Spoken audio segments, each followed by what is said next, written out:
La célèbre saga Jurassic Park nous a menti sur le petit dinosaure Dilophosaurus, un prédateur qui était en réalité beaucoup plus grand, mais qui ne crachait pas de venin.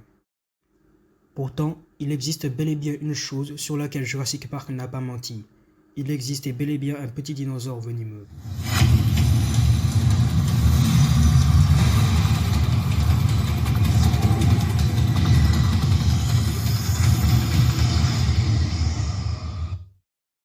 En Chine, la découverte d'un fossile très bien conservé datant d'il y a 125 millions d'années révèle l'existence d'un petit dinosaure à plumes, le Sinornithosaurus, dont le nom signifie lézard-oiseau chinois. Avec une longueur de 1,20 m, c'était un proche cousin du Microraptor, une autre créature à plumes d'environ 1 mètre de long. Le Sinornithosaurus avait également des griffes aiguisées, conçues pour grimper dans les arbres, là où il passait une grande partie de sa vie. En outre, le Sinornithosaurus possédait également des bras assez longs, ainsi que des plumes de vol. Il était en mesure de se déplacer d'arbre en arbre dans la canopée. La structure des dents du Sinornithosaurus ressemble à ce que l'on retrouve chez le monstre de Gila, un lézard venimeux originaire du désert d'Amérique.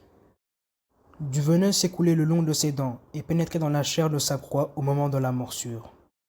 Les chercheurs ont également localisé des gangs à venin sur le fossile du Sinornithosaurus, mais nous ne connaissons toujours pas les effets exacts qu'avait ce venin, si ce n'est qu'affaiblir sa proie jusqu'à sa mort.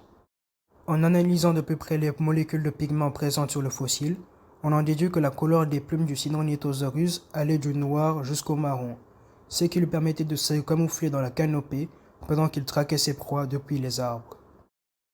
Capable de chasser de jour comme de nuit, le Sinornithosaurus était un super prédateur, avec une alimentation variée qui allait des petits rongeurs jusqu'aux lézards.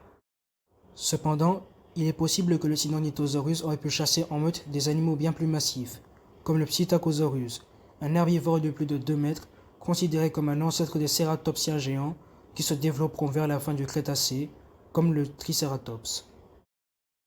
À partir du moment où on considère les oiseaux comme des dinosaures, le Sinornithosaurus n'est donc pas la seule espèce venimeuse dans le monde. Aujourd'hui, un exemple idéal de cela est le Pitoi bicolore, une espèce de passereau de 23 cm originaire de la Nouvelle-Guinée. Cet oiseau tire son venin des insectes venimeux qu'il mange. Une petite griffure de sa part suffit à avoir des brûlures intenses sur son corps.